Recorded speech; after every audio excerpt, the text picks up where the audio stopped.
करूंगा पास्टर निखिल राजगुप्ता को इस मंच पर आए और जोरदार तालियों के साथ में स्वागत करें और अंतिम वे प्रार्थना और आशीर्वाद वचन के साथ सभा को समाप्त करेंगे। पास्टर निखिल राज।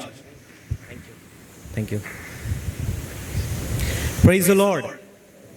प्रभु यीशु मसीह के अनुपम नाम में फिर से एक बार आप सभी को मेरा अभिवादन। मैं परमेश्वर पिता का धन्यवाद करना चाहूंगा आज के इस उत्तम दिन के लिए जिसमें हम सबको यह अवसर मिला कि इस पवित्र शनिवार को जो दुख भोग सप्ताह का अंतिम दिन है परमेश्वर के वचन को सुनने पाएं। साथ में हमारे वरिष्ठ पासवान का मैं धन्यवाद करना चाहूंगा जिन्होंने ये अवसर मुझे दिया कि आज के इस दिन में परमेश्वर के वचन को मैं इस कलीसिया में लेकर के आने पाऊं। और आप सभी का भी धन्यवाद करना चाहेंगे क्योंकि आप हमारे लिए, हमारे परिवार के लिए और हमारी सेवा के लिए लगातार प्रार्थना करते रहते हैं। तो आप सभी का शुक्रिया। आप लोगों की प्रार्थनाओं के बदौलत हम यहाँ पर खड़े प्रभु की सेवा कर पा रहे हैं। Hallelujah, praise the Lord. आज का ये दिन अपने आप में बहुत ही व्याकुल करने वाला है। इसलिए कई कलीसियाओं में, मेन लाइन चर्चेस में इस दिन के लिए अलग अलग नाम रखे गए हैं।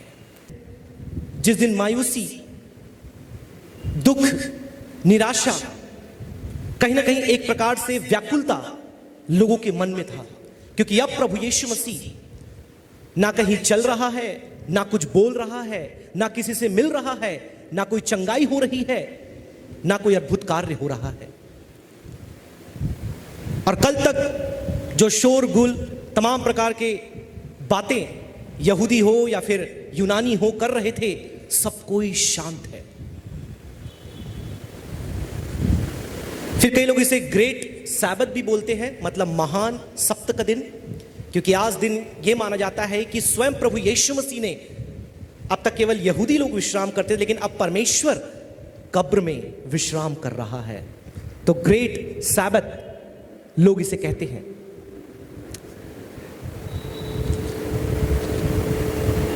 और जबकि मैंने आपको आरंभ बताया कि यह अंतिम दिन है दुख भोग सप्ताह का, तो इसमें कई लोग इसे बहुत हल्के में लेते हैं कि लास्ट डे है, सब कुछ मायूसी के साथ चला, तो कुछ खास इस दिन में नहीं है। तो मैं आपसे कहना चाहूंगा कि भले ही ये अंतिम दिन है लेकिन छोटा दिन नहीं है। It may be the last day of the Passion week but not the least. अपने आप में छोटा नहीं है क्योंकि इस दिन जो हुआ है वह भी महत्वपूर्ण है। तो इससे पहले कि संदेश में से कुछ पाठ मैं आप तक पहुंचाऊं, क्या कुछ घटित हुआ आज के इस दिन में, मैं आपके बीच में लाना चाहूंगा।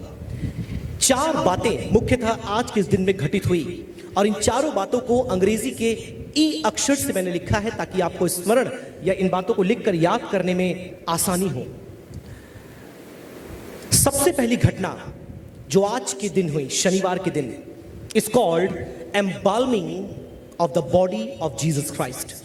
प्रभु यीशु मसीह के देह का अभियंजन। आपको पता है इसी सप्ताह में कुछ दिन पहले मरियम नामक स्त्री, केवल यूहन्ना उसका नाम बताता है, मत्ती और मरकुस उसका नाम नहीं बोलते, एक स्त्री बोलते हैं, उसने यीशु के पैरों पर और उसके सिर पर अभियंजन किया था। लेकिन वो बहुमूल्य इत्र से था, लेकिन ये औषधियों से, जड़ी बूटियों से और तेल से है। दूसरा घटना जो आज के दिन हुआ वो था entombing of the body of Jesus Christ. प्रभु यीशु मसीह की देह को कब्र में रखा जाना। तीसरी घटना encamping over the tomb of Jesus Christ. यीशु मसीह के कब्र के ऊपर पहरुओं को लगाना या पहरा दिया जाना। चौथी और अंतिम घटना, इसके अलावा छुटपुट और घटनाएं भी हुई होंगी लेकिन यह मुख्यतः प्रमुख 4 घटनाएं हैं जो आज घटित हुई। चौथी बात, एंटरिंग इनटू द हेडेस और द शियोल, अधोलोक में यीशु मसीह का प्रवेश करना। आन्या भी प्रचार कर रही है, बस माइक नहीं है उसके पास। इन 4 घटनाओं को मेरे प्रियो बहुत ही संक्षिप्त में हम देखेंगे परमेश्वर के वचन से मेल खाते हुए कि क्या कुछ यहां पर हुआ। सबसे पहली बात मैंने आपको बताया, embalming of the body of Jesus Christ, प्रभु यीशु मसीह की देह का अभियंजन। यदि आप पढ़ेंगे यूहन्ना रचित सुसमाचार 19 अध्याय 38 आयत से लेकर तो 42 आयत तक, मैं चाहूंगा अगर किसी को मिलता है तो ऊंची आवाज में पढ़ने में सहायता करें। यूहन्ना रचित सुसमाचार 19 अध्याय 38 आयत से लेकर तो 42 आयत तक।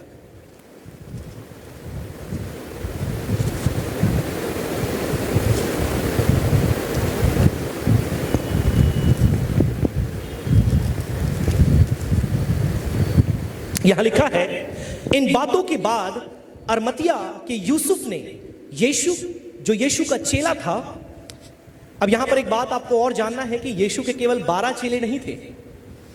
यहां पर एक और चेले का नाम हम देखते हैं, क्या है? यूसुफ, जो अरमतिया स्थान का रहने वाला था। और यदि आप इसी घटना को अन्य सुसमाचारों में पढ़ें तो वहां लिखा है कि यूसुफ अरमतिया ने अपने आप को ही यीशु का चेला बना लिया था। मतलब यीशु ने उसको चेला नहीं बनाया था, वरन उसने स्वयं यीशु की सेवा, उसके जीवन को देख करके अपने आप को उसका चेला बना लिया।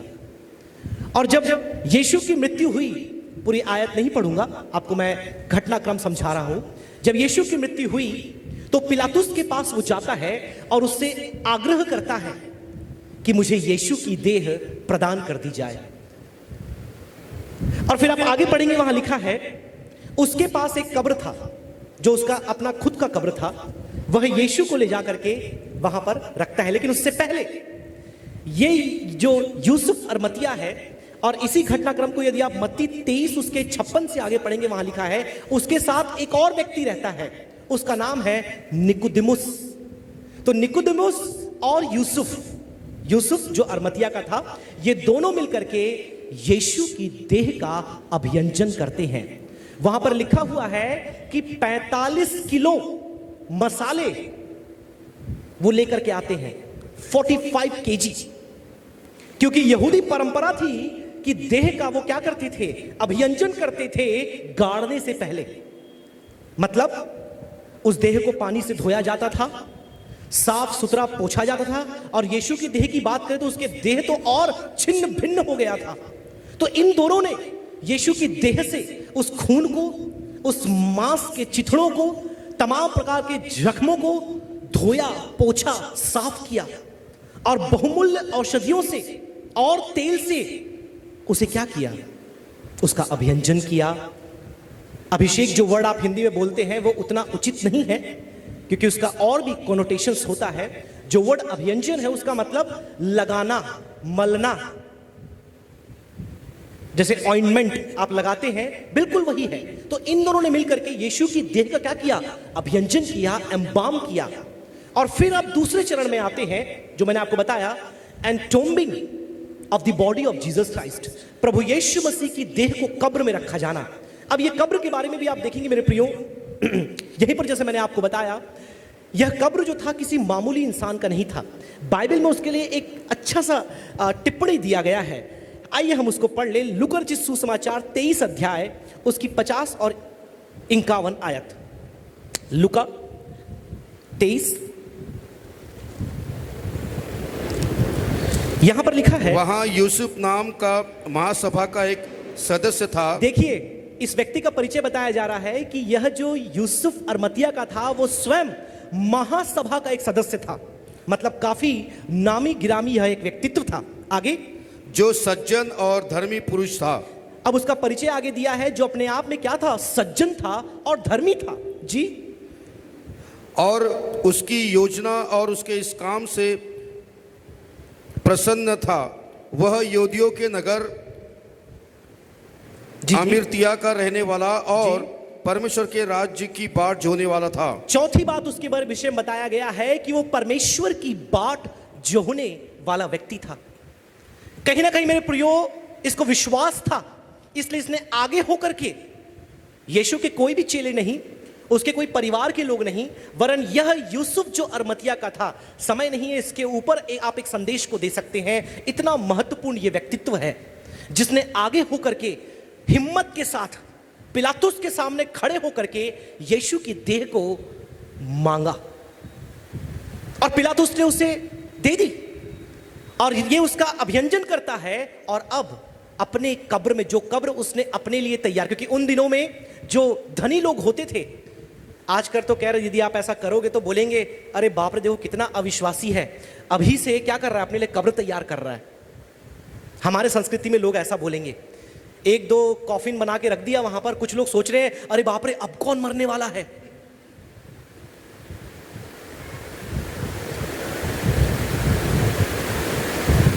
राइट? लेकिन यहूदी संस्कृति ऐसी नहीं थी। वो भविष्य के बारे में तैयारी करते थे। वो जानते थे एक दिन आएगा जब मृत्यु द्वार पर दस्तक देगी, और तब उस समय कौन क्या कहेगा करेगा हमें तो नहीं मालूम, इसलिए अपनी तैयारी अभी कर लो। लेकिन उसने उस अपने लिए किए गए एक, उसका कब्र जो था एक पर्वत की चोटी पर खोद कर बनाया गया था। तो यह कब्र भी बहुत जबरदस्त कब्र था जो चट्टान पर था, और उसमें ले जाकर के उसने यीशु को रखा। अब यहां पर एक बात मैं कहना चाहूंगा इससे पहले कि हम तीसरे पॉइंट पर जाएं। कई लोग ये प्रश्न करते हैं कि क्या यीशु मसीह सचमुच 3 दिन और 3 रात कब्र में था? एक बहुत बड़ा क्वेश्चन लोग पूछते हैं, क्योंकि जैसे कल हमने सेलिब्रेट किया, लगभग पूरे धर्म विज्ञानी और विद्वान इस बात को मानते हैं कि 3 बजे के करीब यीशु मसीह मृत्यु को प्राप्त किए। मतलब कल का 3, तो हम अगर 3 दिन 3 रात गिनेंगे तो कैसे गिनेंगे? 24, 24 और 24 कितना होता है बच्चों? बच्चों से एक घटना याद आई। हाँ 72 एक ने बोला, राइट। क्या होता है, सेलिब्रेट करते हैं माता पिता और एक परिवार गुड फ्राइडे को, और शनिवार की सुबह वो नाश्ते के लिए बैठते हैं। तो मम्मी डैडी होते हैं, बड़ी बेटी होती है और एक छोटा बेटा होता है। बेटी भी लगभग 7-8 साल की रहती है और बेटा भी 6 साल का रहता है ना। और सब बैठते हैं, तो बेटा बोलता है आज मैं प्रार्थना करूंगा, नाश्ते के लिए आज मैं प्रेयर करूंगा। तो सब बोलते हैं हाँ ठीक है, छोटा है, अरे आगे से बोल रहा है प्रार्थना करूंगा, अच्छी बात है, करो प्रार्थना। तो प्रार्थना करता है,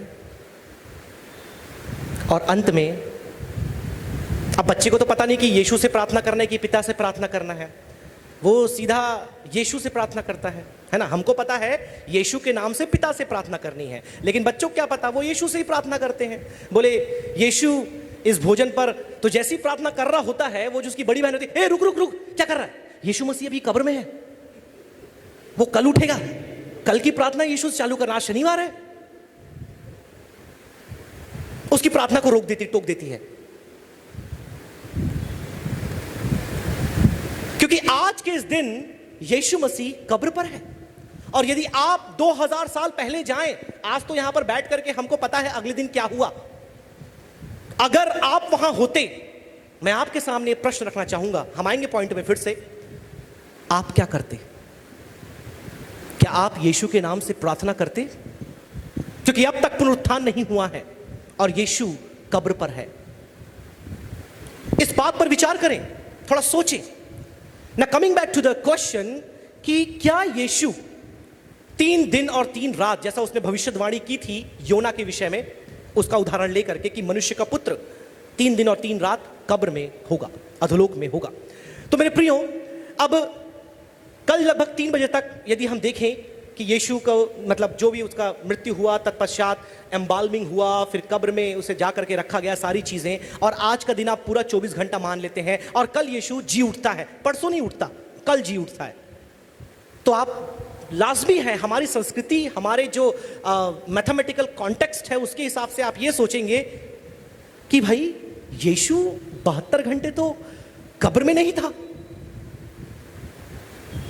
हो ना हो 48 या 55 या लगभग 60 घंटे हो सकता है रहा हो, लेकिन 72 घंटे तो वो निश्चित रूप से कब्र में नहीं था। इसलिए बहुत से जो आलोचक हैं, जो मसीह विरोधी हैं, वह इस प्रश्न को उठाते हैं। लेकिन इसके छोटे से रूप में इसका उत्तर देते हुए मैं आगे बढ़ना चाहूंगा कि जो गिनने का तरीका है, आज के समय में गिनने का तरीका यहूदी संस्कृति के समय गिनने के तरीके से अलग था। फॉर अ जू 3 days कुड बी, कल का दिन किसी भी समय से आरंभ हो सकता है, चाहे 12 बजे मृत्यु हो, 3 बजे मृत्यु हो, शाम को 6 बजे मृत्यु हो, कल का दिन वो काउंट होगा। आज का पूरा दिन और फिर कल किसी भी समय विल बी द 3 days। कल किसी भी दिन वो हुआ मतलब वो 3 दिन। और इसका उदाहरण देने के लिए एक जो नमूना धर्म विज्ञानी इस्तेमाल करते हैं वो है एस्तर की पुस्तक से। एस्तर की पुस्तक में बोलती है कि 3 दिन 3 रात मैं कुछ नहीं खाकर उपवास रखूंगी, लेकिन उसके अगले अध्याय में आप देखिए तीसरे दिन वो राजा के पास जाती है और फिर वहां पर सारी परिस्थिति बदल जाती है। तो मेरे प्रियो, इस प्रकार से प्रभु यीशु मसीह ने अपनी भविष्यवाणी जो उसने खुद अपने बारे में की थी उसे वो पूरा करता है। अब हम आगे बढ़ते हैं चौथे जो घटना की ओर जो आज के दिन हुआ, वो है एनकैंपिंग ओवर जीसस टूम। यीशु मसीह के कब्र के ऊपर क्या कहना, पहरा देना। आप सोचिए, ऐसा पहली बार हुआ होगा कि एक आदमी जो मर चुका है उसके कब्र पर कोई चौकीदारी कर रहा है। यह पहली बार हुआ होगा पूरे यहूदी इतिहास में। और क्या आप कारण जानना चाहते हैं क्यों? आइए मेरे साथ पढ़िए मत्ती रचित सुसमाचार 27 अध्याय उसकी 62 आयत से। Gospel of Matthew chapter 27 from verse 62 onwards.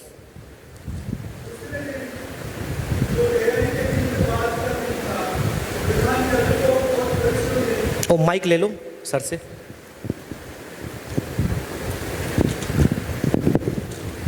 दूसरे दिन जी, जो तैयारी के दिन के बाद का दिन था, प्रधान याजकों और फरीसियों ने पिलातुस के पास इकट्ठे होकर के कहा, हे महाराज, हमें स्मरण है कि उस भरमाने वाले ने देखिए कौन इकट्ठा हुआ, पिलातुस के पास कौन इकट्ठा हुआ बताइए आप मुझे।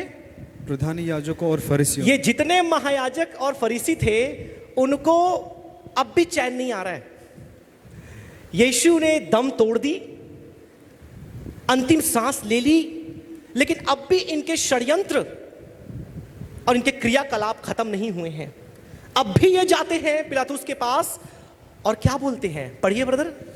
जब वो जीवित था कहा, हाँ, वो याद दिलाते हैं, हे गुरु हमें याद है कि जब उसके लिए क्या शब्द इस्तेमाल करते कृपया बताइए। मैं 3 दिन के बाद जी उठूंगा। उसके लिए वर्ड यूज, हाँ, क्या बोलते हैं यीशु के लिए कि वो भरमाने वाला ऐसा बोला था। अंग्रेजी में आया है डिसीवर। वो भरमाने वाला ऐसा कहा था, मतलब अब भी यीशु की निंदा करना वो नहीं छोड़े हैं। अब भी यीशु के ऊपर लांछन लगाना इन्होंने बंद नहीं किया है। यह होती है बुराई करने वाली की प्रवृत्ति।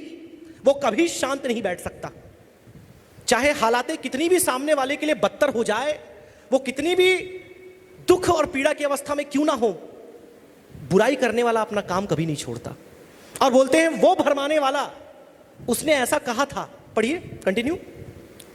जब वो जीवित था कहा कि मैं 3 दिन के बाद जी उठूंगा। उसने कहा था कि मैं 3 दिन के बाद जी उठूंगा।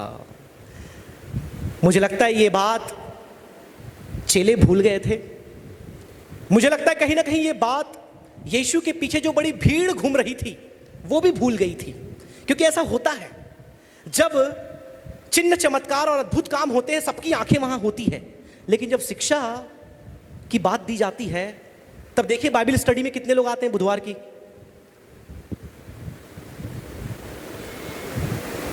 जब अद्भुत काम होता है तब सब कोई देखने के लिए खड़े हो जाते हैं, लेकिन जब शिक्षा की बात आती है लोग सुनते हैं और भूल जाते हैं। इसलिए तो चेले वापस मछली पकड़ने चले गए, चुंगी लेने वाला चुंगी लेने चले गए, बाकी के लोग बाकी काम करने चले गए, क्योंकि उनको पता था अब यीशु मर गया, चैप्टर क्लोज, बात खत्म।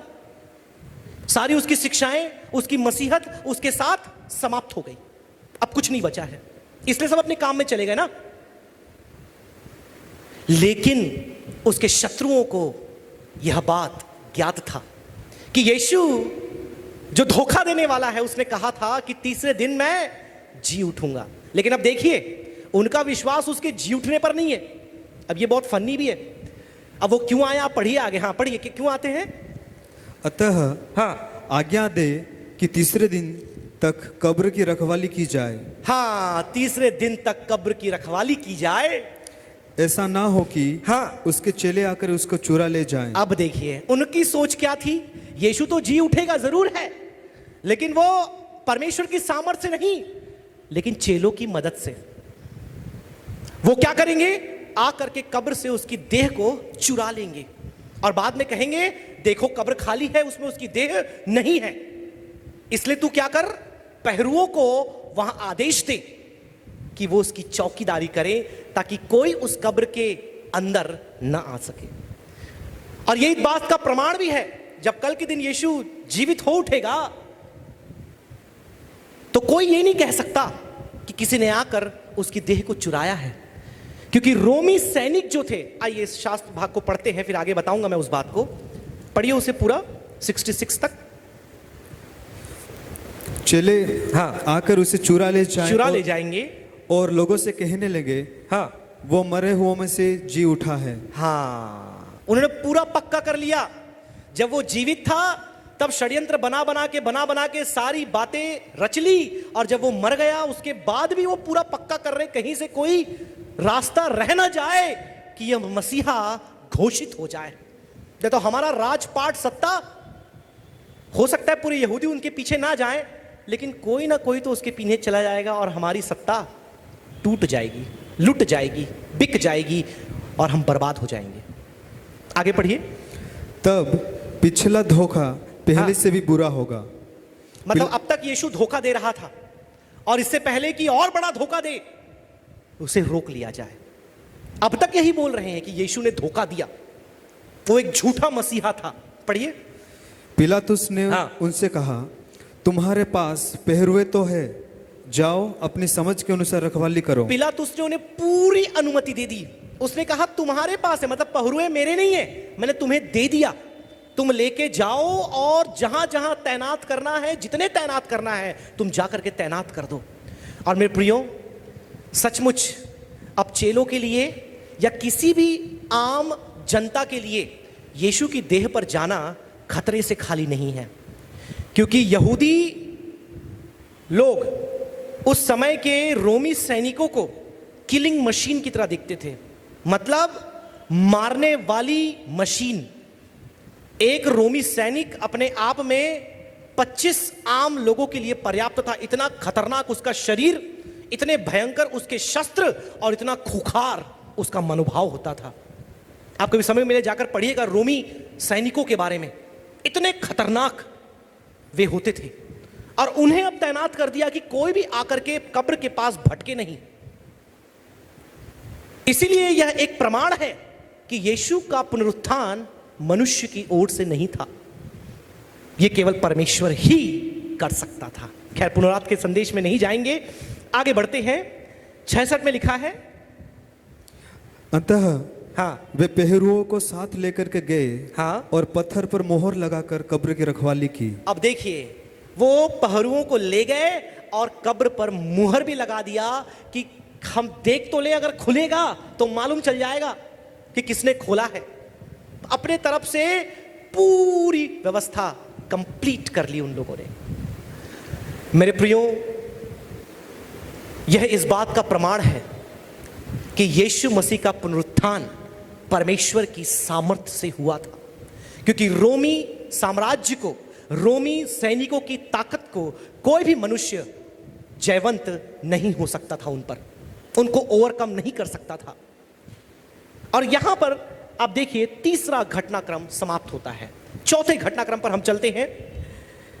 एंटरिंग इनटू शियोल और हेडेस, उस अधोलोक में या फिर उस विश्राम के स्थान में, और अन्य किसी शब्द में हम बोले तो एक ऐसे जगह पर जो पृथ्वी के नीचे पाया जाता है, लोक, अधोलोक, वहां पर यीशु का प्रवेश करना। पहला पतरस 4:6 कोई पढ़ने में सहायता करे, और दूसरी आयत इफिसी 4:9 हम नहीं पढ़ेंगे, लेकिन आप लिख लीजिए। पहला पतरस 4:6 और इफिसियों की पत्री 4 उसका 9। क्योंकि मरे हुओं को भी सुसमाचार इसीलिए सुनाया गया कि शरीर में तो मनुष्य के अनुसार उनका न्याय हो, पर आत्मा में वे परमेश्वर के अनुसार जीवित रहे। आप देखिए यहां पर क्या लिखा है, किसको सुसमाचार सुनाया गया, कृपया बताइए मुझे। मरे हुओं। हेलो, मरे हुओं को। और जैसे पास्टर विल्सन जब परिचय दे रहे थे, इस बात को कह रहे थे कि इस दिन भी यीशु मसीह ने कुछ किया, वो निष्क्रिय नहीं था। हालांकि वो बात लोगों को नहीं मालूम थी, वो बात लोगों को बाद में पता चली, लेकिन यीशु आज के दिन भी शांत नहीं था, वो कार्य कर रहा था। वह अधोलोक में गया और ऐसे स्थान में गया जिसे पुराने नियम में शियोल कहा जाता था इब्रानी भाषा में, और नए नियम में हेडिस कहा जाता था। और वहां पर वे लोग जो मृत्यु के उपरांत अपने न्याय के लिए विश्राम कर रहे थे, उन्हें जाकर के क्या सुनाता है? शुभ समाचार, गुड न्यूज प्रीच करता है। और फिर आगे आप पढ़ेंगे इफिसी 4:9 में भी ये लिखा है, पौलुस बताता है Jesus descended into the lower part, मतलब वो निचले सतह में डिसेंड करता है। इसलिए यहां से एक संदेश और मिलता है, before you ascend make sure you descend. इससे पहले कि आप ऊपर उठें, इस बात को पक्का कर लें कि आप नीचे पहले झुकें।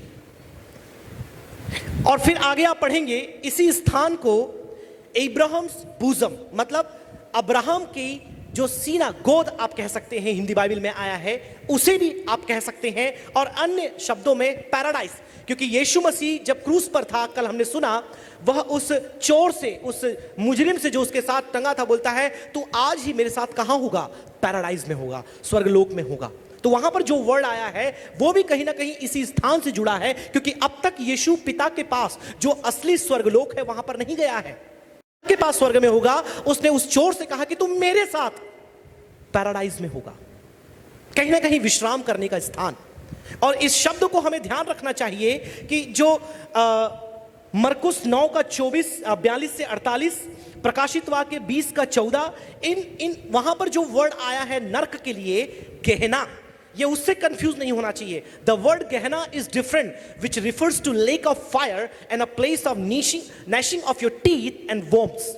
कीड़े और दांत पीसने और अंधकार की जो आग है, झील है, जिसकी आग कभी नहीं बुझती, उसके लिए नए नियम में जो शब्द इस्तेमाल किया है वो है गेहना। तो वो वर्ड और इस वर्ड में अंतर है।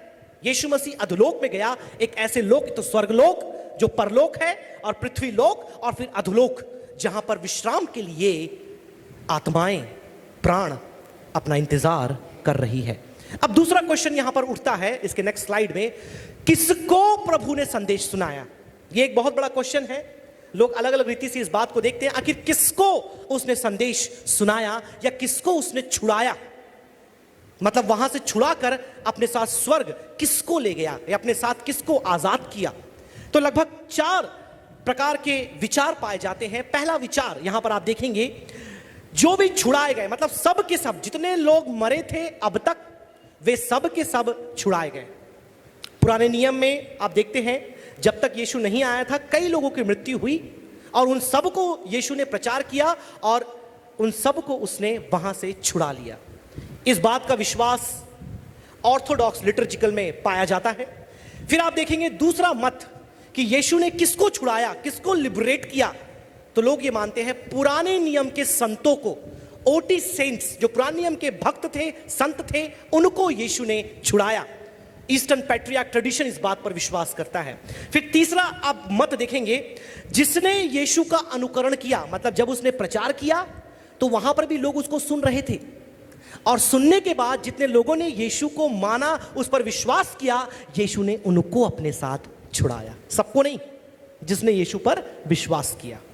ये सेंट अगस्टिन ने इस आइडिया को प्रमोट किया था, और फिर बहुत से उसके अनुयायी इस बात को मानते हैं। और अंततः जो विचार है, लोग ये मानते हैं कि जो विश्वास के द्वारा धार्मिकता का जीवन व्यतीत किए, उनको यीशु ने वहां से छुड़ाया। ये वेस्टर्न ट्रेडिशन है, वहां के लोग इस बात को मानते हैं। तो इनमें से जिसको भी छुड़ाया हो, हम एक बात जानते हैं कि यीशु ने मृत्यु के बाद जब उसकी देह कब्र में थी, वो अधोलोक में गया, प्रचार किया, सुसमाचार सुनाया, और लोगों को तब भी उसने बचाया। Praise the Lord, hallelujah. संसार इस बात को नहीं देख पाया, लोग इस बात को नहीं देख पाए, लेकिन हम जो विश्वासी हैं आज वचन में पढ़ सकते हैं, कब्र में भी परमेश्वर कार्य कर रहा था। तो इन सारी बातों के द्वारा मेरे प्रियो, अंततः 3 लेसन्स, 3 पाठ मैं आप तक पहुंचाना चाहूंगा। मेरे पास केवल 15 मिनट है, और मेरा प्रयास रहेगा कि इन तीनों बातों को आज हम सीख करके जाएं, जो हमारे लिए आज के दिन समझना अति महत्वपूर्ण है। घटनाक्रमों के बारे में जान लेना पर्याप्त नहीं है, वो तो ऐतिहासिक बातें हैं। आपने इस शनिवार सुना, अगले साल के शनिवार में फिर सुनेंगे, उसके बाद फिर सुनेंगे, लेकिन हमारे लिए क्या प्रैक्टिकल लेसन्स है वो सीखना बहुत जरूरी है। सबसे पहली बात मेरे प्रियो हम यहां पर देखते हैं, God's silence is God's way. परमेश्वर की खामोशी परमेश्वर के कार्य करने का तरीका है। यीशु कब्र पर है और तमाम लोग अब बैठकर यह सोच रहे हैं कि परमेश्वर, मतलब यीशु शांत हो गया, मतलब परमेश्वर भी शांत है। इतनी परमेश्वर की बातें करने वाला, अपने पिता के बारे में बताने वाला अब कहां है? शांत है, कुछ नहीं बोल रहा, कुछ नहीं बता रहा, ना कोई भूईडोल हो रही है, ना ही अंधियारा छाया है, ना ही मंदिर का पर्दा फिर फट रहा है। अब क्या हो रहा है? इतनी खामोशी क्यों है? परमेश्वर इतना शांत क्यों है? मेरे प्रियो, कई बार हमारे जीवन में भी क्या हमें ऐसा अनुभव नहीं होता? समस्याएं पर समस्याएं, परेशानियों पर परेशानियां, बीमारियों पर बीमारियां, मृत्यु पर मृत्यु, and then we sit there and think, why is God silent? हम बैठकर यह सोचते कि परमेश्वर खामोश क्यों है? परमेश्वर कुछ बोल क्यों नहीं रहा? परमेश्वर कुछ कर क्यों नहीं रहा? उसका इकलौता पुत्र क्रूस पर तड़प रहा है और अब तो मर भी गया। जब वो लाजर को जिंदा कर सकता है तो यीशु को जिंदा क्यों नहीं कर रहा? क्या यह प्रश्न कई बार हमारे जीवन में नहीं आता? जिसने अंधे को देखता कर दिया, आज मेरे जीवन के अंधकार को क्यों नहीं हटा रहा? ये ब्लैक सैटरडे, आज के दिन को काला शनिवार बोला जाता है, क्योंकि मेरे प्रियो, परमेश्वर की ज्योति कहीं नहीं दिख रही थी। और मैं आपको बताना चाहूंगा, इस बात को आज आप डाइजेस्ट करके जाएं कि परमेश्वर की खामोशी परमेश्वर के कार्य करने का तरीका है। वहां पर कोई नहीं देख रहा था कि यीशु क्या कर रहा है। वो तो आज धन्यवाद हो पतरस का और पौलुस का, हम पढ़ते हैं तो जानते हैं कि यीशु क्या कर रहा था। But even in God silence, God was working. खामोशी में परमेश्वर काम कर रहा था। आपकी जिंदगी के पलों में जब आप ऐसा सोचते हैं कि परमेश्वर है ही नहीं, मेरी समस्या पहाड़ के समान मेरे सामने खड़ी है और मुझे निगलने पर है, और निगल भी गई क्योंकि यीशु तो मर गया ना। परमेश्वर खामोश है, मतलब जो कुछ यीशु ने इससे पहले किया वो धोखा था। दूसरी बात, सेकंड लेसन हमने सीख लिया, खामोशी परमेश्वर का कार्य करने का तरीका है। और कई बार आप दाऊद के जीवन में भी देखते हैं, केवल एक उदाहरण दूंगा। कई बार वो भी अपने भजन में प्रार्थना करता है कि हे परमेश्वर, तूने अपने मुख को मुझसे क्यों छिपा लिया है? मेरे शत्रु मुझ पर चढ़ाई कर रहे हैं, मैं मरा जा रहा हूं, शर्मिंदगी मेरे जीवन में है, मायूसी मेरे जीवन में है, कुत्तों ने मुझे घेर लिया है, तू है कहां?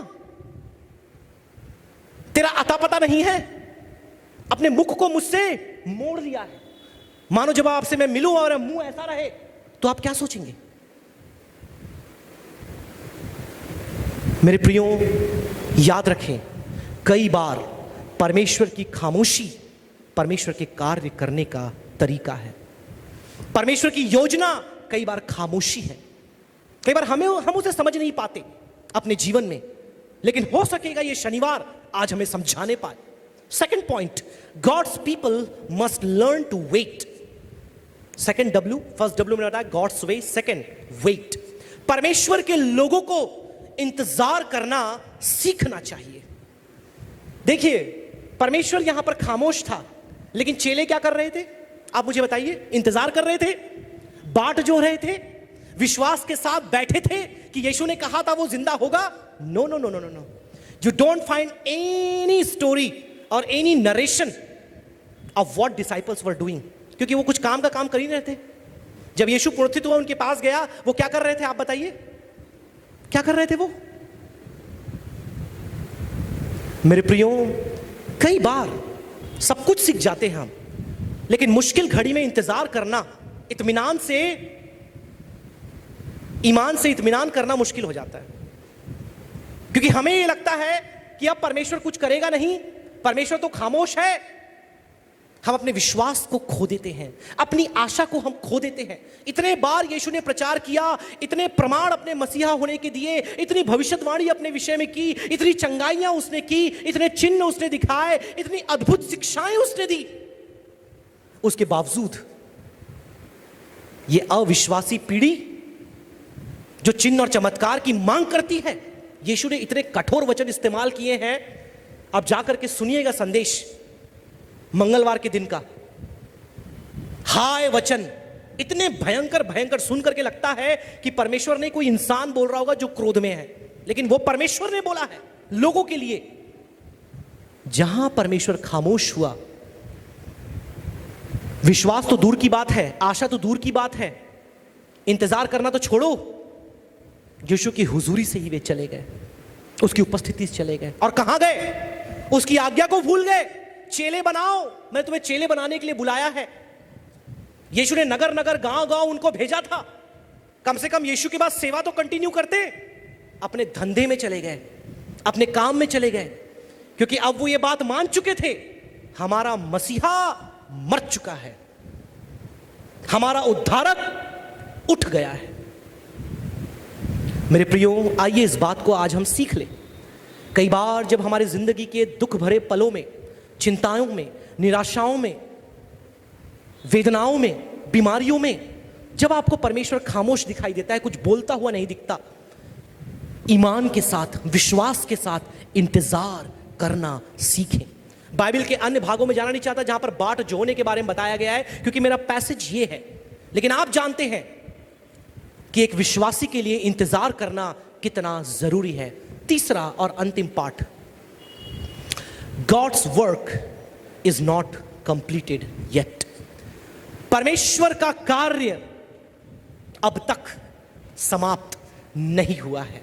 पहला मैंने आपको बताया वे, दूसरा वेट, तीसरा वर्क। पहला बताया परमेश्वर का मार्ग है खामोशी, दूसरा मैंने आपको बताया परमेश्वर के लोगों को इंतजार करना सीखना है। तीसरी बात मेरे प्रियो, क्योंकि परमेश्वर का काम अब तक समाप्त नहीं हुआ है। मेरे प्रियो, सब लोगों ने यह सोचा कि अब यीशु मर गया, इसका सारा कार्य धरा का धरा रह गया और इसकी सारी योजना खत्म हो गई, और हमारा षड्यंत्र, हमारा सोच, हमारा विचार और हमारा मानना, क्या था हमारा मानना? कि ये तो मामूली जादू दिखाने वाला है, भ्रम में डालने वाला है, लोगों को भड़काने वाला है, एक दिन ये चला जाएगा, और चला गया। मेरे प्रियो, लेकिन क्या इनको मालूम था कि परमेश्वर का काम अब पूरा नहीं हुआ है? परमेश्वर का काम अब चल रहा है, वो कल होगा, आगे का काम कल होगा। अब तक कल इन्होंने नहीं देखा है। और मैं आपसे कहना चाहूंगा एज एन एप्लीकेशन, आपने अपना कल नहीं देखा है। आज आपकी जिंदगी में जो भी हालातें हैं, मुझे नहीं पता, कुछ लोगों को हम जानते हैं बहुत ही तकलीफों से होकर जा रहे हैं, लेकिन हर एक के बारे में नहीं मालूम। But let me tell this to you, your tomorrow is not yet completed. परमेश्वर आपके जीवन में कार्य करना अभी समाप्त नहीं किया है। परमेश्वर की योजना अब तक समाप्त नहीं हुई है। आज मसीह की कलीसिया को पूरा संसार ठट्ठे का पात्र बना लिया है। जितना सताव, जितना तोड़फोड़, जितना मारपीट, जितना बलवा आज मसीह की कलीसिया के साथ किया जा रहा है, शायद ही कहीं आपको दिखेगा।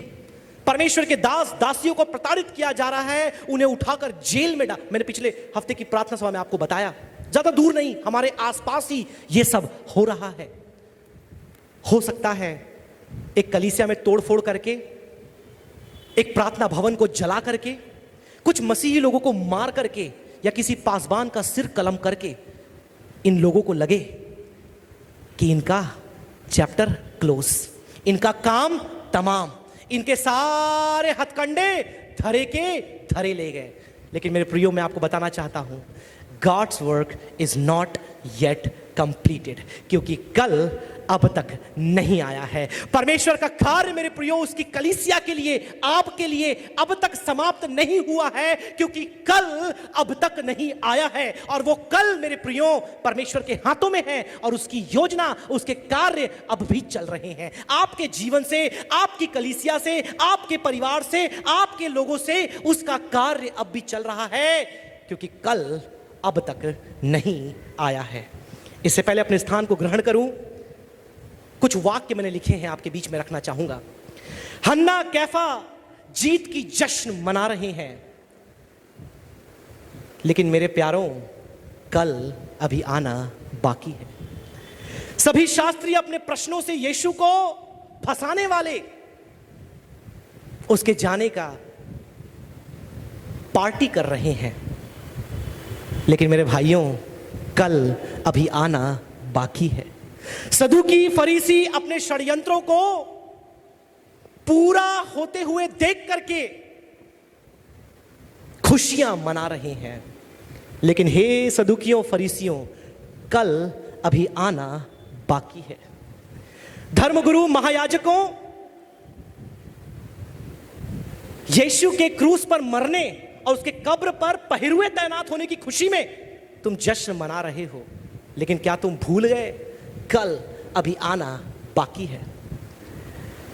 हे यहूदी सैनिकों, अपने शस्त्रों को, यीशु के खून से सने हुए शस्त्रों को धो रहे हो, मांज रहे हो, चोखा बना रहे हो, लेकिन क्या तुम्हें मालूम है कल अभी आना बाकी है। हे शैतान और उसकी सेना, तुम्हें लग रहा है कि तुमने यीशु को क्रूस पर चढ़ा दिया और मार दिया, क्या तुम्हें नहीं मालूम कि कल अभी आना बाकी है। हे यीशु के चेलों, हार मानकर, हथियार डालकर मछलियां पकड़ रहे हो, लेकिन क्या तुमको मालूम है कल अभी आना बाकी है। यीशु की मां अपने अश्रु को पोंछते हुए यूहन्ना के साथ उसके घर जाती हुई, लेकिन क्या तुझे मालूम है कल अभी आना बाकी है। यीशु के शागिर्दों, जिसने यीशु के लिए जय के नारे लगाए और उसका स्वागत किया, जब वो मर गया पीछे हटकर छुप गए, और अब मायूसी, शर्मिंदगी, निंदा, हताशा में सिर झुकाए कहीं पड़े हो, लेकिन क्या तुम्हें मालूम है कल अभी आना बाकी है। हे मेरी कलीसिया, तेरी जिंदगी की तकलीफें, परेशानियां, चुनौतियां, मुसीबतें तेरे सामने खड़ी हो, लेकिन क्या तुझे मालूम है कि तेरा कल अभी आना बाकी है। आइए अपने सिरों को झुकाएं, परमेश्वर के वचन के सामने अपने आप को समर्पित करें, प्रार्थना करें और धन्यवाद दें यीशु के उस बलिदान के लिए। धन्यवाद दें यीशु के उस प्रचार के लिए जो मरने के उपरांत भी उसने मृतकों से, उन प्राणों से किया जो अधोलोक में पाए जाते थे। उसके उस कार्य के लिए हम परमेश्वर की शुक्र गुजारी करें, और आइए प्रार्थना करें कि पवित्र आत्मा हमारी मदद करे कि आज हम इस बात को सीख पाएं कि कई बार हमारे जिंदगी में परमेश्वर की खामोशी परमेश्वर की योजना का अंग है। कई बार मेरी तकलीफों में, मेरी परेशानियों में परमेश्वर का शांत रहना मेरे जिंदगी में उसकी योजना का पूरा होना है। कई बार मेरी जिंदगी में वो तंगहाली, वो कंगाली, वो तन्हाई, वो जुदाई, परमेश्वर से अलगाई का एहसास, परमेश्वर की योजना मेरे जीवन में पूरी हो रही है। प्रार्थना करें कि पवित्र आत्मा हमारी सहायता करे कि हमारी जिंदगी के कठिन पलों में, जब कलीसिया सदाओं से होकर जा रही है, बड़े ईमान के साथ इत्मीनान रखना, इंतजार करना हम सीख जाएं। प्रार्थना करें और अपने आप को तैयार करें उस कल के लिए जब यीशु मृतकों में से जिंदा होने वाला है, क्योंकि यीशु का कार्य अभी पूरा होना बाकी है, क्योंकि कल अभी आना बाकी है। मेरे प्रियो, आपकी जिंदगी में क्या परेशानी है मैं नहीं जानता। आप कई बार मायूस होकर के परमेश्वर की योजनाओं पर कुड़कुड़ाने लगते हैं। कई बार आप परमेश्वर की ओर देखते हुए अपशब्द बोलने लगते हैं। कई बार आप परमेश्वर के अस्तित्व पर ही प्रश्न उठाते हैं, और कई बार परमेश्वर की प्रतिज्ञाओं पर भी हम प्रश्न उठाते हैं। लेकिन क्या आपको मालूम है कि आपका कल अभी आना बाकी है। मसीह की कलीसिया कितने सताव से, कितनी प्रताड़ना से, कितनी वेदना से आज होकर के जाती है। परमेश्वर के दास और दासी कितनी तकलीफों से, कितनी पीड़ाओं से आज होकर के जाते हैं। कई बार उनके पैसे नहीं होते, कई बार आराधना का स्थान नहीं होता, कई बार उनकी जरूरतें पूरी नहीं होती, कई बार उनके बच्चे स्कूल नहीं जा पाते, कई बार उधार लेकर के घर चलाना पड़ता है। और ऐसी हालातों में शत्रु सोचता है कि मेरी जीत हो गई और इनकी हार हो गई। लेकिन उस शत्रु से आज आप कह दें कि तुझे नहीं मालूम कि कल अभी आना बाकी है। हे परमेश्वर, तेरे पवित्र वचन के सामने, तेरे अद्भुत कलाम के सामने हम अपने आप को समर्पित करते हैं। ऐसा वर दे पिता परमेश्वर की ऐसे मुश्किल हालातों में, जब आज कलीसिया हर रीति से, परेशानी से, मुश्किलों से, सताव से, प्रताड़नाओं से, विरोध से जब होकर के जाती है, होने पाए तेरी कलीसिया मजबूती के साथ, विश्वास के साथ, इत्मीनान के साथ तेरी बाट जोहने लगे, तेरा इंतजार करने लगे, प्रार्थना करने लगे, वचन प्रचार करने लगे, दुखों का, परेशानियों का सामना करते हुए उस आशा को, उस विश्वास को ना छोड़े। हम प्रार्थना करते हैं दुनिया भर की तमाम कलीसियाओं के लिए, हम प्रार्थना करते हैं हमारी कलीसियाओं के लिए। ऐसे एक विरोध के समय में जब हमारे पासबान के खिलाफ, हमारी कलीसिया के खिलाफ षड्यंत्र लोग बिछा रहे हैं, help us O Lord to trust that your work is not yet completed. तेरा कार्य अब तक पूरा नहीं है, क्योंकि कल अभी आना बाकी है। धन्यवाद करते जितने प्रिय अपने बहुमूल्य समय को निकाल करके आए, हर एक को आशीषित कर। जब यहां से हम जाते, तेरी अगुवाई हमारे साथ रहे, और कल के उस अति पवित्र दिन के लिए हमको तो तैयार कर, जिस दिन तू मृतकों में से जी उठा। होने पाए पिता, अपने जीवन को जांचते हुए, तेरे पुनरुत्थान के संदेश को समझते हुए, हम अपने जीवन को पिता तेरी पवित्रता, पाकीज़गी, अधार्मिकता और तेरी योजना के अनुसार आगे बढ़ाने पाए। कल के संदेशों को तेरे हाथों में सौंपते हमारे वरिष्ठ पासवान को आशीषित करना पिता। जब उनके द्वारा तेरे वचन को हम सुनते हैं, हमारी कलीसिया के लिए यह बड़ी आशीष का कारण होने पाए। हर एक कमजोर दिल वाले नए बल को पाने पाए, हर एक मायूस लोग नई आशा के साथ जाने पाए, और होने पाए पिता जो उनकी शल्य चिकित्सा 13 तारीख को होने वाली है, तेरी विशेष अनुग्रह की दृष्टि उनके साथ रहे, और एक सुंदर खुशखबरी को हम वहां से सुनने पाए। तेरा बल, तेरी सामर्थ, तेरी चंगाई, तेरी उपस्थिति तेरे दास के साथ रहे। फिर से एक बार पास्टर विल्सन को तेरे हाथों में सौंपते हैं, आराधना की टीम को तेरे हाथों में सौंपते हैं। सभा का संचालन और आराधना करने में अगुवाई की तेरी कृपा, तेरी भलाई उनके जीवन में रहे। अपनी सेवा में उन्हें भी इस्तेमाल करना। फिर से एक बार सारी बातों के लिए धन्यवाद, तेरे वचन के लिए धन्यवाद। उद्धारकर्ता यीशु के नाम से इस प्रार्थना को मांगते हैं, आमीन। अब परमेश्वर पिता का प्रेम, प्रभु यीशु मसीह का अनुग्रह और पवित्र आत्मा की संगति और सहभागिता हम सबों के साथ, विशेषकर दुनिया में जितने भी संत हैं उन सबों के साथ तेरे दोबारा आगमन तक होती रहे। सब मिलकर बोले आमीन। आप सबों को जय मसीह की। प्रभु आपको बहुत ऐसे आशीष दें।